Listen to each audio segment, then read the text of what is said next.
Hello and welcome back to season 2 of Forest Forever. This is the first episode of this season. I'm really looking forward to getting into the nitty-gritty of this Premier League to really see what we can do. Ideally avoid relegation and then start to build upon the team from there. We're looking pretty thin, which I'll show you in a second, but on the transfer front in and out, it's been a little bit all over the place. We've been scouting a lot of people, but we've not been able to get them or bring them into the club for whatever reason. I guess I'll bring up one or two of the people that we did bring in and some of the people that we lost out on. By the way, one of them really pissed me off, and we're against Leeds, who poached that person.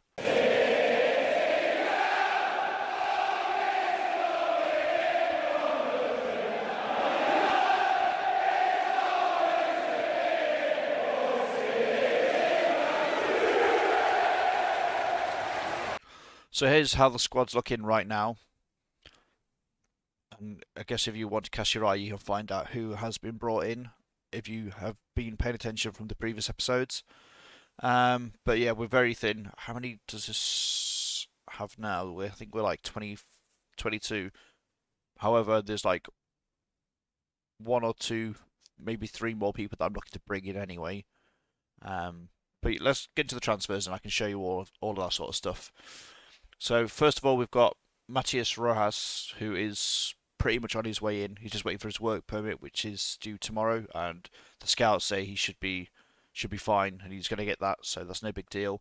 That's going to be one of our main centre mids now.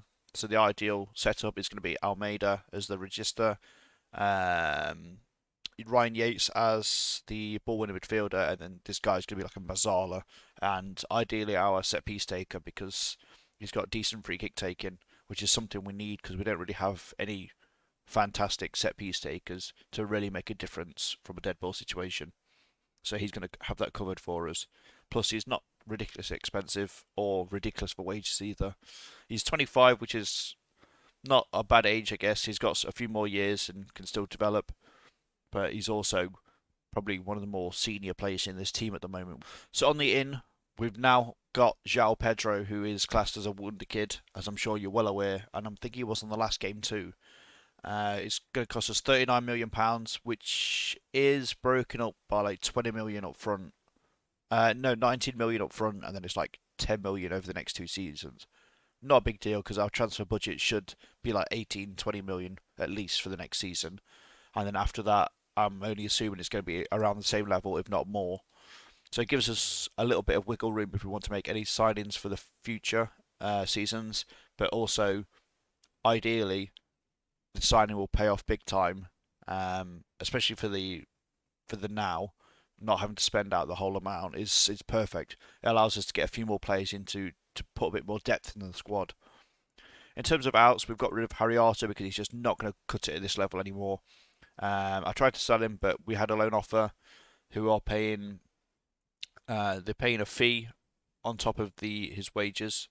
I think it's about half his wages, but this is fine. He's going to have a nice little bit of income, and then he has an optional future fee, which hopefully they trigger, and we can have him gone. We have some free agents and released people from last season, and we have an awful lot of loans from the youngsters because we've got such a vast amount of youngsters and like early 20s kids who are trying to still develop. Tobias Figo asked to leave. I can't remember what it was. I think it was because they wanted a contract and he wanted to be like an important player, but I wanted him as a regular starter because he's not going to be our first three centre backs. He'd probably be like number 4 in the pecking order. So I don't want to commit to giving him the important player role if he's not going to be an important player necessarily for us. He'd mainly be there for rotation and the odd game here and there. So whatever, he wanted out. Good for him. He went to Villa for 8.25 million, and I think that has like a little bit of add-ons to 9.5 million. So it's not too bad. We've got a nice little bit out of him. It's a bit sad because I don't mind Figueiredo. He's a solid player.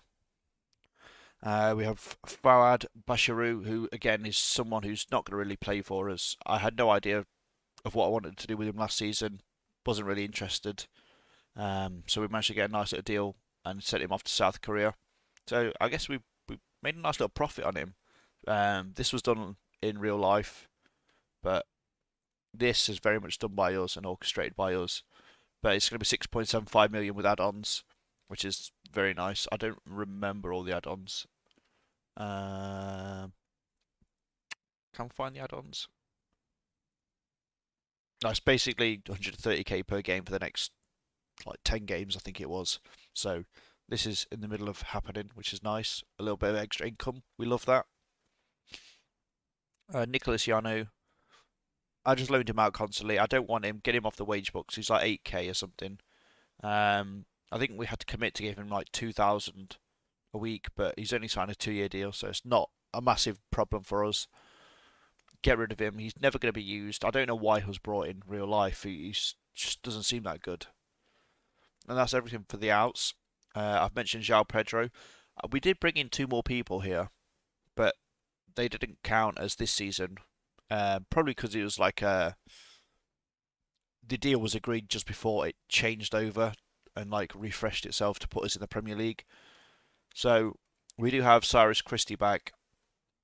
I was thinking about this a little bit, and I thought if I get him cheap enough, I'll let him come back because he was a solid, consistent performer, and we need some depth in right back because Suganara, he's just not looking like he's going to be fantastic to start with, especially in the Premier League. So maybe Cyrus Christie can give us some stability at the right back if we need him to step up. Also got him on a squad player, which is nice, so he's not expecting to play all the time. And then the second one, we got Max Kilman on an absolute bargain of £4 million transfer listed. Very happy with this one. I don't know why Wolves wanted to let him go. He also fits our ball-playing defender, and we all know that he's pretty good with his feet from his was it floorball days or his indoor football days. So that's fantastic. He's a big lad. He's going to play a big role in this team. I think going forward, it's going to be McKenna and Worrell, maybe McKenna and Kilman. That's the people who are going to have the best combination and like the best growth, at least over this time, and are right now the best defenders we have. Also, he can play out on left back, which gives Yuri Ribeiro some cover, which is lovely. He's determined. He's good with both feet. Just what we need. What an absolute steal. And he's only getting paid 19k on wages, which is fantastic. Which is a 5-year deal too. Nathan Coombs was the guy that we brought a long time back. In fact, no, we approached him and got him on a free when his contract expired. So we're going to see how he develops. He's now on loan out at Doncaster. We're going to see what happens with next year and get an idea of how this kid's going to turn out. So some of the deals that didn't happen. Watch this one. This guy here, Adolfo Gaich. What an absolute snake this guy is. So Leeds bought him for I think 12.5 million. Yeah, 12.5 million. I'd got a deal accepted for 12 million. This was about a week and a half, 2 weeks before Leeds, and I was in the contract stage. And I find out after he'd accepted Leeds, who are only giving him like 30k, I think 31.5k. I find this out after, but I had offered him 50k, 52k a week because I thought, whatever, this guy's going to be a bit of a star player for us. He looks great. He's got some potential. He's young. He's playing for the Argentinian team. Well, he's made one appearance at least. So he's going to be a big boy up front because we need someone to lead the line who's going to be a quality investment for the future as well. And this guy said, I asked him to make up his mind, and he said, I want to consider my options. I said, yeah, but we've offered you such a great deal. And he says, if you think that's a good deal, you should go and take a look at yourself.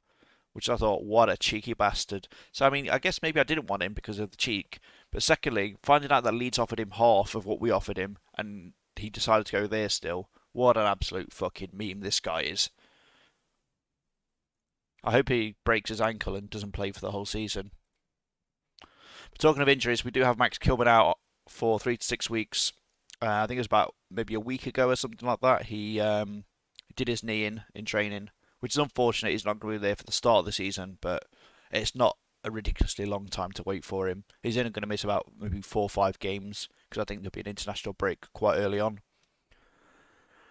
But yeah, in terms of other transfers that I'm eyeing up at the moment, I may be looking to have a squad rotational defender as well as potentially another one, maybe two if I'm lucky, central midfielders, just for a bit of depth. And ideally, they're going to be like 3-star roughly, just to make sure we have people who can fill in and are not too shit for the league. Because I don't want Cole back because look at that, he's piss poor for this sort of level. Don't want him here. Blackett, don't really want to play him either. So this is why I want to get a few more people for backup. Jordan Smith is 2.5, but Samba shouldn't get injured that much. And touch wood, he's not going to get injured now, I've said that. But let's get into the Leeds game, which is coming up now. And we will hopefully smash them and send Gaich a little message that he should have joined us. Here we go. This Leeds team looks pretty fucking solid. And I'm a little bit scared. Here we go. First game in the Premier League away at Ellen Road. Just looking at our ratings, it doesn't look fantastic. I'm assuming these have like a solid all-round team.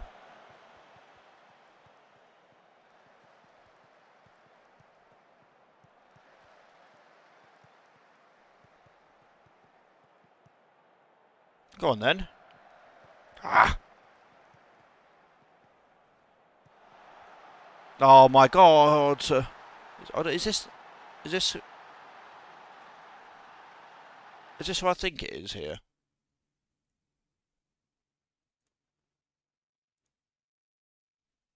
It is not the same guy, by the way. Definitely not the same.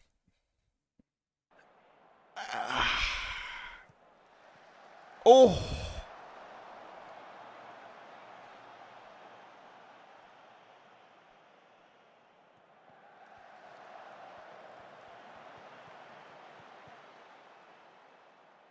Are you really? Don't you dare.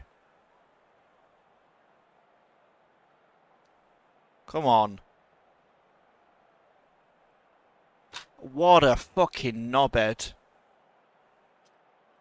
That's so harsh.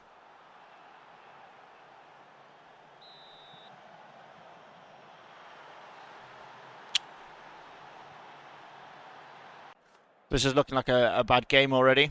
I mean, we've had a couple chances, just not enough quality in them chances.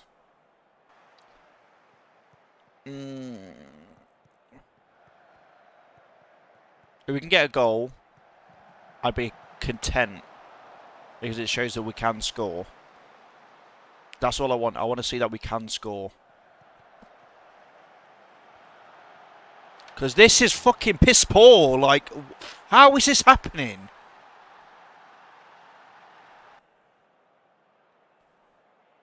Rock bottom after the first, like... This is probably going to be 4-0. I think we're going to get absolutely rolled and smoked out of this league. Oh, it's not even funny at this point either. I really am just hoping that they've just had a fantastic day at the office.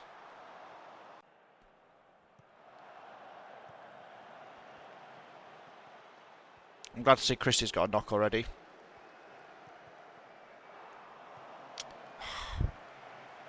Need to take better chances than that. We should have scored one at least.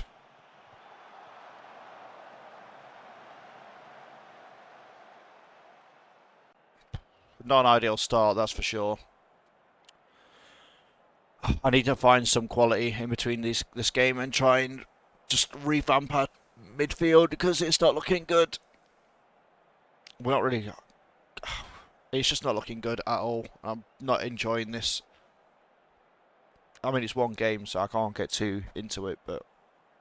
And Leeds are a solid team now. They've made some good transfers. And they've had a young team before, which was always going to grow, so... I guess it was a hard game, but... We'll just see how the rest go. So after a disappointing start with the first game of the season, I'm going to have to go back to the drawing board, just try and beefing up the team, have a bit of quality in, try and do what I can with the limited amount that we've got left. I think this is going to be like 5 million after the deal for Rojas. We'll probably have about 50k wages. I'm going to see what I can do, tinker about a bit, try and get a bit of extra depth and quality in, people to bring off the bench, and then ideally that will give us a good little boost going into the first half of the season. Hopefully we can build on that performance because we had chances to score, we just wasn't taking them. So maybe it's a training thing. I can take a look at that going into the next video, and hopefully we can shore that up. What I will do is I will play probably up to Man City or something like that, and then come back for the Liverpool game, Fulham game, and then we can take it from there. But if you have enjoyed the episode, please leave a like, drop a comment down below if there's anything you'd like to see, and then sure to subscribe to keep up to date with all the content that I'm producing. And as always, have a good one.